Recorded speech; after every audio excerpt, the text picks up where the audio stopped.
સુરત જિલ્લામાં કીમ નદીના વધેલા જળસ્તરે જનજીવનને ગંભીર અસર પહોંચી છે। કીમ ઓલપાડ રાજ્ય ધોરીમાર્ગ નંબર 65 છેલ્લા 2 દિવસથી પાણીમાં ગરકાવ હોવાથી વાહન વ્યવહાર પ્રભાવિત બન્યો। સુરત અને ભરૂચને જોડતા મહત્વના માર્ગ પર અનેક સ્થળોએ ઘૂંટણસમાં પાણી ભરાયા હતા। ખેડૂતો, નોકરિયાત વર્ગ અને સ્થાનિક લોકોને આ કારણે ભારે હાલાકીનો સામનો કરવો પડી રહ્યો છે। કીમ નદીનું પાણી હજુ પણ ઓલપાડ અને માંગરોળ તાલુકાના અનેક ગામોમાં સ્થિર હોવાથી તંત્ર સતત પરિસ્થિતિ પર નજર રાખી રહ્યું છે। હવે ક્યાં જાવ છો તમે? ઘરે ઘરે ક્યાં? રાજસ્થાન।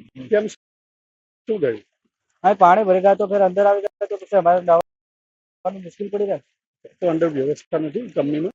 कंपनी में आ से પણ આ ઉપર સલે પર થોડી છે, અંદર ભરી જાય ને હમણાં જ બને છે, નવી બને છે? હા અચ્છા, તો કેટલા લોકો હતા તમે અંદર ફસાઈ ગયેલા હતા? 25 જણા હતા। 20-25 જણા. અત્યારે રાજસ્થાન જાવ છો? હા બીજો નીકળી ગયો છે। અચ્છા, કેટલા જણા હતા? કુલ કેટલા બધા હતા? 25 જણા। 25 જણ હતા। અચ્છા, બધા આજે જ નીકળ્યા? હા હમણાં જ નીકળી